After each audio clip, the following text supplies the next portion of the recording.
Selamat malam. Nah, saya mau menanyakan yang katanya Kiai Samsudin bisa melakukan ritual goib yang halal. Dan bisa dilihat ini nggak maksudnya kok halal tapi goib.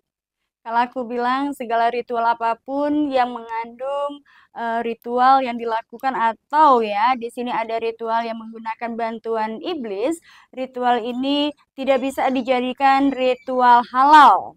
Namun segala sesuatu hal ritual yang menggunakan media iblis itu bukan halal ya, alias tidak halal. Tapi kalau ritual yang berkaitan dengan keagamaan itu adalah ritual yang dilakukan secara halal. Tidak ada suatu ritual di mana ritual itu ritual goib dan halal. Tidak ada ya.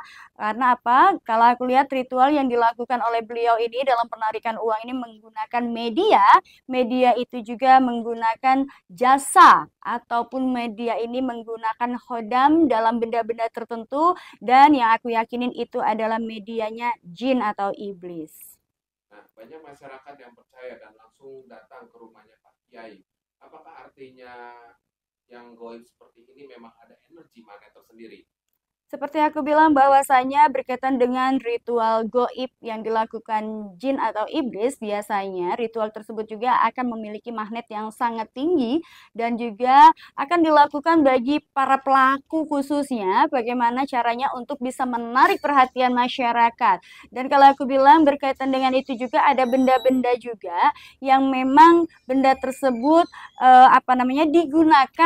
digunakan benda tersebut digunakan medianya adalah benda yang memiliki kodam dan sebagai media untuk menarik masyarakat. Ya, ini adalah suatu kalau aku bilang energi gendam yang dilakukan. Nah, memang belum kelihatan kebenarannya, tapi ada di video menunjukkan bahwa uangnya ada es dan asli. Apakah ini sebenarnya uang milik Ustaz Samsudin itu?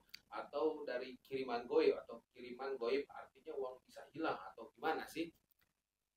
Dahulu pernah ada kejadian seorang yang memiliki juga case yang sama, yaitu kalau kita kenal dengan Kanjeng Dimas dari Jawa, beliau juga hampir sama ya, pelaku ini hampir sama melakukan ritual yang sama, dan kita juga sangat mengetahui bahwa apa yang dilakukan beliau ini sehingga beliau masuk ke ranah hukum ya, dan memang sudah ada case di sini bahwa apapun yang dilakukan ini hampir sama 11-12 ya. Mungkin saat ini belum banyak orang yang memang kalau aku bilang mereka ini kan punya target. Belum banyak target yang memang mereka itu targetnya ini yang diharapkan itu belum terpenuhi ya. Sehingga di sini mereka terus melakukan promosi untuk menarik perhatian masyarakat khususnya. Bahkan beliau ini sebenarnya sudah melakukan praktek ini 5 tahun yang lalu dan baru diviralkan sekarang. Kenapa? Karena banyak masyarakat kita juga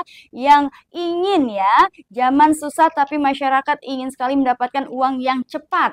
Dan ini juga yang dijadikan motivasi para pelaku untuk menjerat korban. Saya tegaskan lagi, ini adalah ya uang yang digunakan beliau yang kita lihat di video tersebut adalah uang pribadi beliau dan juga teman-temannya atau para pelaku yang dikumpulkan menjadi satu sebagai media yang dipertontonkan ini adalah hanya sebagian media yang mereka memang sengaja dipertontonkan kepada masyarakat dan diviralkan dengan asumsi bahwa dengan viralnya video itu maka akan makin banyak masyarakat yang akan tertarik dan menginvestasikan uangnya kepada para pelaku. Dan juga di sini mungkin kalau uang 100.000, 1 juta itu mungkin mereka akan bisa ya memberikan pengembalian. Tapi kalau sudah lebih dari itu niscaya kalian akan siap-siap kehilangan. Saya tegaskan lagi ini adalah wujud dari pembodohan masyarakat dan kegiatan ini aku bilang ya sangat tidak patut ditiru, bahkan seharusnya sebagai masyarakat umum yang memiliki pendidikan kalian akan berpikir 2 kali untuk menginvestasikan uang kalian ya. Nah, jika tidak benar, mengapa Kiai Samsudin begitu berniat untuk membantu masyarakat dengan iming-iming uang tersebut? karena faktornya adalah mereka juga memiliki kepentingan. Kepentingan mereka adalah bagaimana menjerat korban agar mereka melakukan penipuan ini sebanyak mungkin menjerat korbannya. Maka di sini hati-hati kepada masyarakat, harap berhati-hati jika mana ada segala sesuatu hal yang kalian dapatkan dengan mudah, seharusnya kalian berpikir dua kali. Ingat, segala sesuatu hal yang didapatkan dengan mudah, maka itu juga akan ya kalian patut curiga bahwa yang mudah itu pasti akan menjerumuskan atau kalian akan dikaitkan dengan penipuan. Hati-hati ini. Nah, apakah kekuatan gaib bisa sebesar itu untuk mempengaruhi seseorang?